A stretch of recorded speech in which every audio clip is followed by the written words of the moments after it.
President's challenge, I ordered HHS to launch an unprecedented all-agency effort to identify all causes of autism, including toxic and pharmaceutical exposures.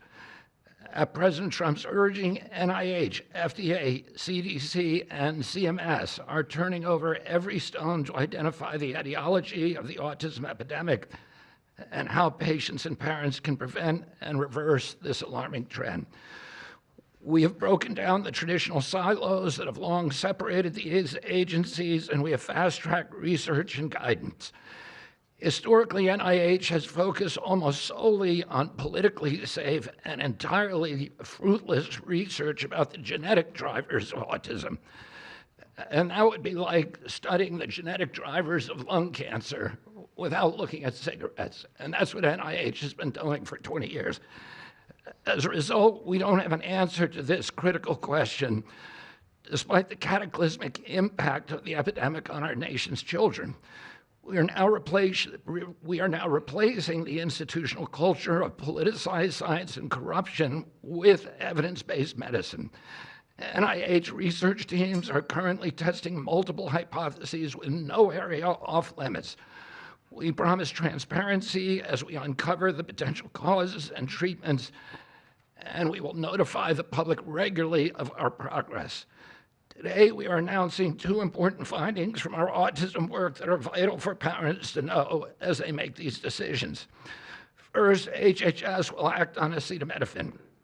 The FDA is responding to clinical and laboratory studies that suggest a potential association between acetaminophen use during pregnancy and adverse neurodevelopmental outcomes, including later diagnosis for ADHD and autism.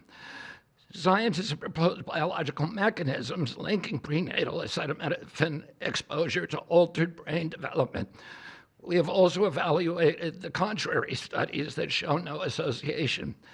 Today, the FDA will issue a physician's notice about the risk of acetaminophen during pregnancy and begin the process to initiate a safety label change. HHS will launch a nationwide public service campaign to inform families and protect public health. FDA also recognized that acetaminophen is often the only tool for fevers and pain in pregnancy, as other alternatives have well-documented adverse effects. HHS wants, therefore, to encourage clinicians to exercise their best judgment in the use of acetaminophen for fevers and pain in pregnancy by prescribing the lowest effective dose for the shortest necessary duration and only when treatment is required. Furthermore, thanks to the politicization of science, the safety of acetaminophen against the risk of neurodevelopmental disorders in young children has never been validated. Prudent medicine, therefore, suggests caution in acetaminophen use by young children, especially since strong evidence also has associated it with liver toxicity. Some studies have also found the use of acetaminophen in children can potentially prolong viral illnesses. FDA will drive new research to safeguard mothers, children, and families. In addition to a possible acetaminophen connection to autism for pregnant women, infants, and toddlers, our research has revealed that folate deficiency in a child's brain can lead to autism. We have also identified an exciting therapy that may benefit large numbers of children who suffer from autism. Peer-reviewed literature has documented that up to 60% of folate-deficient children with ASD can have improved verbal communications if given leucovorin. I have instructed NIH, FDA, and CMS to help doctors treat children appropriately. Jay will help tell that story, which started with sound science, the kind that restores faith in government. This announcement also represents a historic collaboration between NIH, FDA, CDC, and CMS. We expect this to be the first of many announcements over the coming years that deliver actionable information to parents on underlying cause of autism and the potential paths for prevention and reversal. Finally, Autism is a complex disorder with multifactorial etiology. We are continuing to investigate a multiplicity of potential causes with no areas of taboo. One area that we are closely examining, as the president mentioned, is vaccines. Some 40 to 70% of mothers who have children with autism believe that their child was injured by a vaccine. President Trump believes that we should be listening to these mothers instead of gaslighting and marginalizing them like prior administrations. Some of our friends like to say that we should believe all women.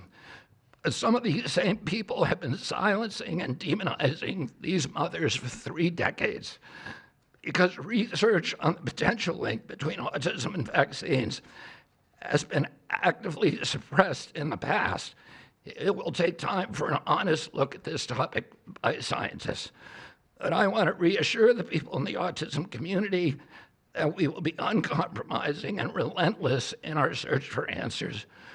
We will perform the studies that should have been performed 25 years ago. Whatever the answer is, we will tell you what we find. We are researching this issue to all 3 agencies. Jay will discuss one of our research initiatives at NIH. This model of unleashing unbiased, depoliticized, gold standard scientific research and academic freedom to deliver actionable information to prevent and reverse disease will be a model for the framework to deliver similar results for many other chronic conditions that plague Americans. Jay? That's one of the canards that has been promoted by the industry for many years, that it's changed diagnostic criteria, better recognition. But there's been study after study done of that completely debunks that.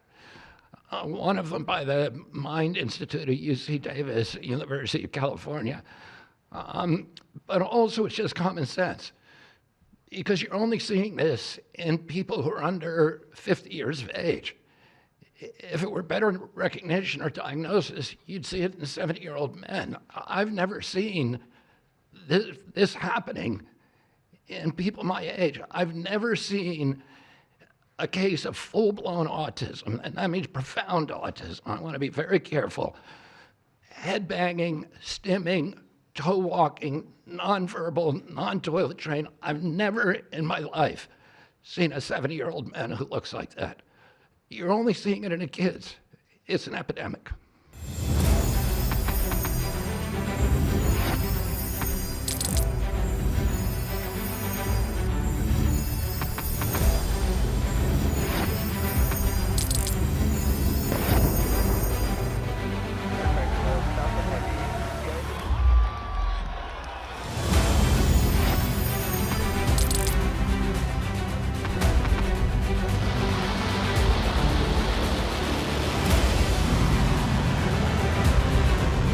Fighting so long and so hard that they don't know what the they're doing.